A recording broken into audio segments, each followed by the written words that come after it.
think you've been in the state most of your life. What is your familiarity with this rivalry, and how does it settle on you with all the different rivals you have in this program? Yeah, I mean it's a huge one. Best team in the state wins, and Governor's Cup. I mean it's a huge trophy, and it's a huge game that we look at every year, and I know they look at it every year. And we got a lot of guys over there that were with us previously, so it'll be a fun one. Oscar, I want to ask you about one of those guys, Brett Seither. What did you learn being around him last year, and what was he like as a teammate? Yeah, I mean he was always with me. Kind of brought me in under my wing, or under his wing when I first got here. Still one of my good friends to this day. We talk all the time, but he really just showed me kind of like how to manage school and football and workouts and everything, and just kind of becoming that college student out of high school, because he did the same thing that I went through, and it was just he just kind of showed me the ropes really.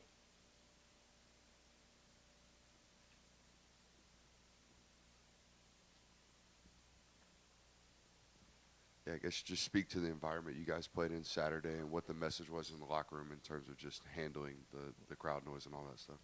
Yeah, I mean it was crazy. It was a fun place to play at. Huge stadium.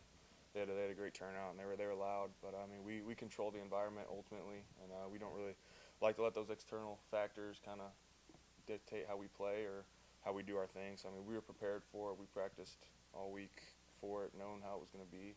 And we just knew if we played our style of football, everything would take care of itself. Oscar, what's the schedule like for this week with Thanksgiving in it, but still preparing for one of your top rivals? I mean, it's a normal schedule. We're doing everything that we normally do for every game. I think we'll get out maybe a little bit earlier on Thanksgiving, just for some guys to be able to get home and have dinner with their families, and we don't have school. But other than that, I mean, it's a normal week for us.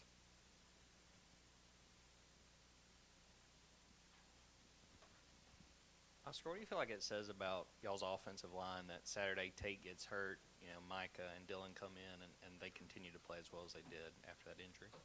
Yeah, I mean, we've known all year long. I mean, we've got so much depth of the O-line that we really have 10 starters on the O-line. I mean, we can play whoever we want, and there's not going to be a drop-off that you see like some lines in the country. I mean, I think that Coach Searles and Coach Bobo do a great job preparing all those guys, and they push each other, and having leaders like Said and Tate and all those older guys on that line, it helps a lot, and it gets the younger guys ready quicker.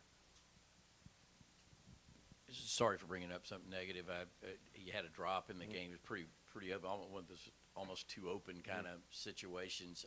But I just wonder internally, is there like internal repercussions? Obviously, that would be a negative grade on that particular play. But do you do something, just up downs or something when you come in on Monday and they review the tape, and just how do you approach it when something like that happens? Clearly, you didn't want to. I mean, it was just a mental drop. I mean, everything was perfect in that play. Just I messed it up. It was on me, and the only thing you can do is just put it behind you, look to the next play. I mean, I'm going to do the same thing I do every week. I'm going to get on the jugs machine at practice every day. It's just one of those plays that I usually make, and I just didn't make it, and I just got to fix it for the next time. But we try not to think about that stuff. We just kind of put it right past us, because when you think about those drops and let those kind of affect you, it'll just carry over to the next play. Brock, going back to the Tennessee game, we saw Brock get into something. You were right there with him. What happened? You looked like you were about to jump into a scrape there.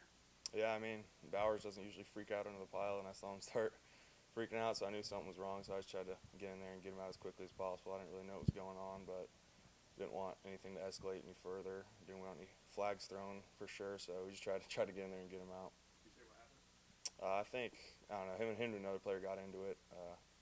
I don't really know exactly what happened, but he didn't like what happened, so I just kind of got him out of there. Oscar, right over here.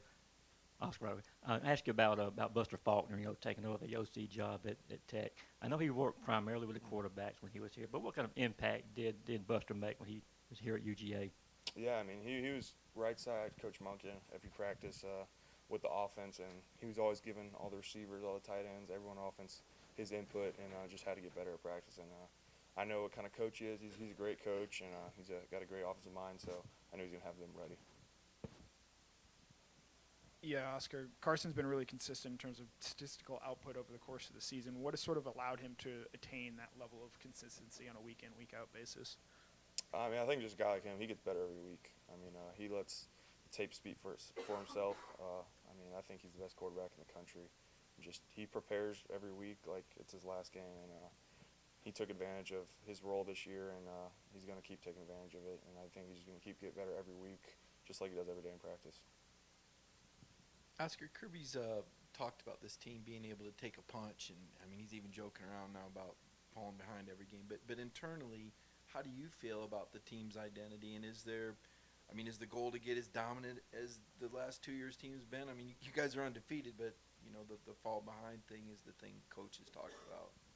Yeah, I mean, we're figuring out more of our identity every day. I mean, we just want to be a physical, tough team that goes in there every game and tries to make the other team quit. And I think that we just do it every day at practice. I mean, just the way we practice every week kind of speaks for itself. We're not trying to compare ourselves to any of the previous teams here or teams that have been here in the past. I mean, we're just trying to create our own team and our own identity every week.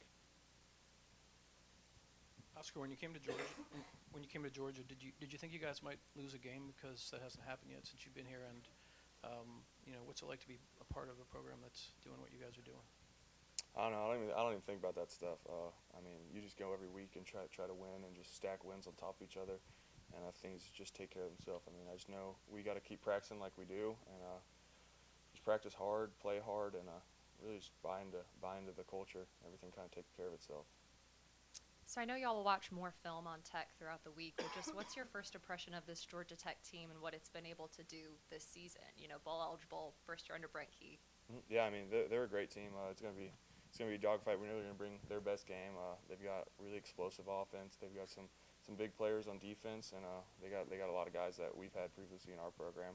And I just know how Coach Faulkner's running their offense is kind of similar to ours. And I mean they're an explosive team, and they've won their last 2 games, and I mean they're gonna come ready to play on Saturday. This is sort of a random question, but what are your rules about phones, like in meetings or wherever when you're in the building? I mean, it's really just a given rule. I mean, when we're in meetings and stuff, no one has their phones with them. Everyone's just kind of locked in. It's almost like being at school, being in class. I mean, you're not gonna have your phone out. I mean, when you're at the facility by yourself, not doing anything, I mean, you can have your phone with you at all times and everything. I mean, we don't film in the locker room or any stuff like that, but really it's just when you go into meetings and going out to practice, no one has their phones. It's just kind of a given.